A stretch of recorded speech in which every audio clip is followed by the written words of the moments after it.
E que tal? E hoje é dia de Grêmio, gurizada.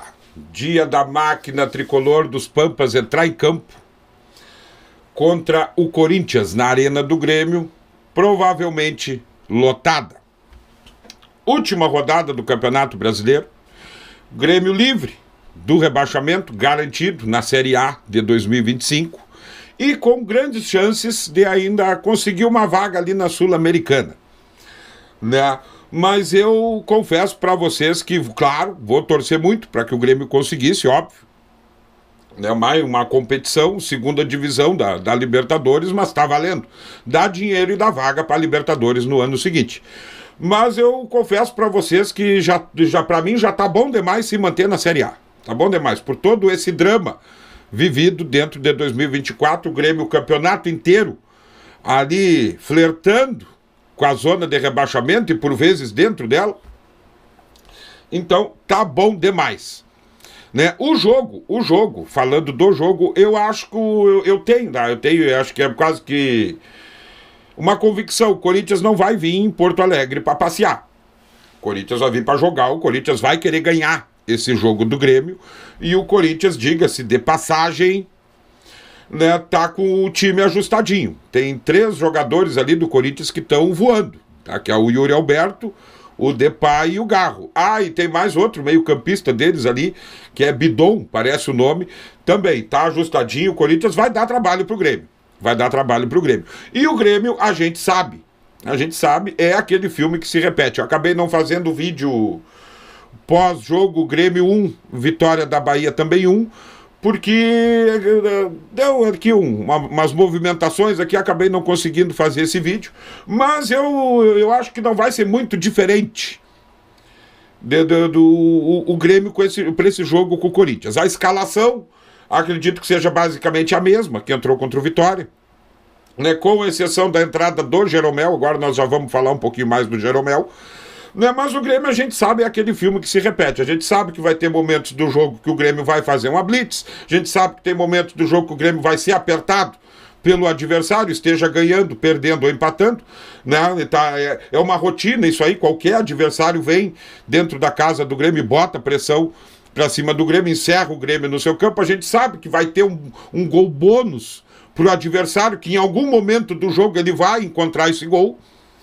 É outro filme, é outra parte do filme que se repete. O 2024 inteiro, o Renato não conseguiu ajustar o sistema defensivo desse time. Aliás, o Renato não conseguiu ajustar praticamente nada nesse time. Nada. Eu não tenho problema nenhum aqui em reconhecer que o Grêmio só não foi rebaixado esse ano por alguns motivos bem específicos. Né? Primeiro, a capacidade ali dos jogadores, do autodidatismo, da arrumação dos jogadores, a capacidade de se organizarem dentro de campo e, mediante as individualidades, conseguir. O Grêmio fazer aí 1, 2 gols por jogo, lá um jogo que outro faz 3, e aí parece que é uma regra, sempre toma gol. Né? Os jogadores não largaram, eu senti isso dos jogadores do Grêmio, eles quiseram salvar o Grêmio do rebaixamento. Né? E eu acho que um dos pontos mais importantes que livrou o Grêmio do rebaixamento, que foi o fato de ter times piores.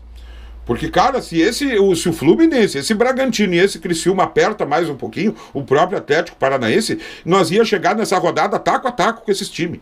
Ia ser o mesmo drama de 2021. Tá, mas não foi. Passou.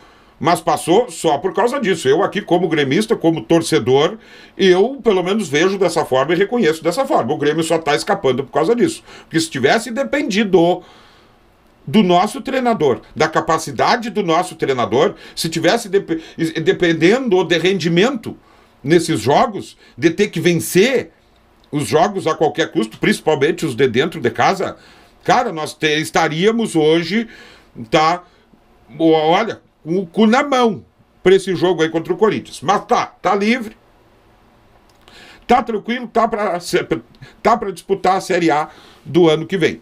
E vamos ao Jeromel. Arena praticamente lotada, despedida já, a princípio confirmado do Jeromel, vai se aposentar. É mais uma coisa que eu quero falar, ele merece todas as homenagens. Para mim é ídolo sim, Né? Não me interessa se o Jeromel teve alguma coisinha ou outra. A gente sabe que teve a questão lá na pandemia, que ele foi um dos caras que puxou, formou um grupo ali para não aceitar redução de salário, parcelar os salários, parcelar lá 13º, a gente sabe disso.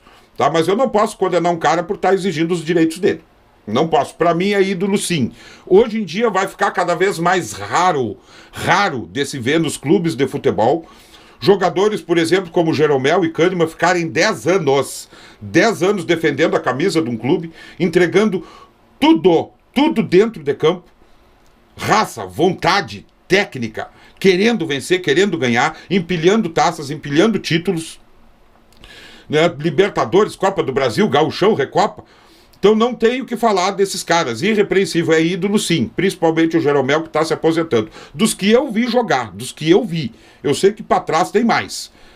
Né? Décadas para trás aí tem mais. Mas dos que eu vi jogar, as duas melhores duplas de zaga que eu vi no Grêmio até hoje. Rivarola e Adilson e Jeromel e Kahneman. Incontestável para mim a condição de Jeromel de ídolo, 10 anos honrando o manto, merece todas as homenagens, todas, e toda a sorte, todo o sucesso do mundo para o Jeromel. Né? Vamos aqui a um ponto que eu quero tocar também desse vídeo, apesar de ser dia de Grêmio, mas é a última rodada, né? Eu quero falar aqui do Renato, da situação do Renato, o que eu estou achando, o que olhando para o contexto, olhando para as coisas que vem acontecendo, né, o que eu estou imaginando. Tudo está se formando, o cenário está montado para a permanência do Renato. Eu vou me surpreender muito, se houver essa troca. Eu vou me surpreender, confesso para vocês, embora eu queira.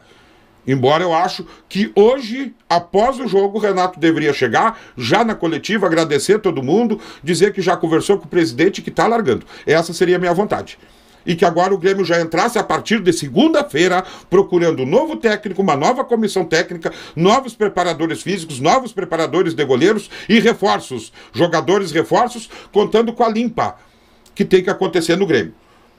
Alguns jogadores ali tem que ir embora. Tem que haver essa limpa. Mas o que eu estou imaginando? Não vai ter declaração nenhuma a respeito disso hoje, depois do jogo. Não vai. O Renato vai dar a entrevista dele, vai falar alguma coisa, talvez, sobre o jogo, o Grêmio ganha ou perca. Cara, tem uma possibilidade, tá? Se, porventura, o Grêmio me sofre uma derrota acachapante pro Corinthians, bueno, aí eu acho que fica insustentável.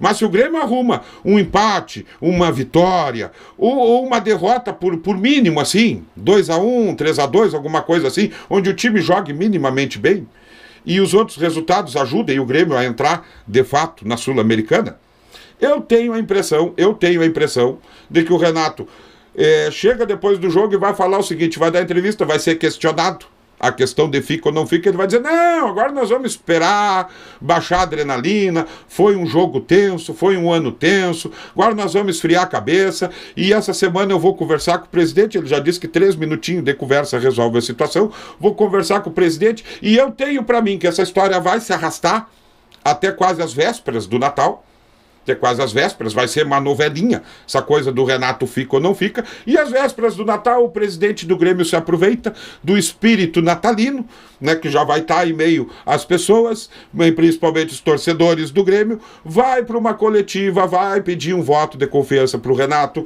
vai colocar o Renato como herói, que o trabalho dele que salvou o Grêmio, talvez conte algum bastidor de algum momento em que o Renato ali estava todo mundo abalado por causa da tragédia climática, o Renato chegou e motivou todo mundo, aquela coisa, vai passar isso aí, vai dizer que o mercado de treinadores foi pesquisado, que o mercado de treinadores está inflacionado, os treinadores que tinham disponíveis aí não são tão vencedores quanto o Renato, não são tão bons quanto o Renato, e os que tinha disponíveis, como por exemplo o Tite, são muito caros, né? Como o campeonato, as atividades no futebol o ano que vem começam mais cedo, e tem essa questão do octacampeonato, e é que eu digo que o cenário está se moldando, está se montando para que o Renato fique. Tem essa questão do gauchão, do octacampeonato, o Renato já conhece os jogadores, vai indicar mais uma ou outra contratação, e aí o presidente vai dizer que seria injusto o Renato não participar, não estar em meio a disputa do Gauchão com a possibilidade do octa. Eu acho que vem por aí. Vai passar o mel da torcida, pedir um voto de confiança, dizer que o Renato é ídolo, e eu acho que é por aí o negócio.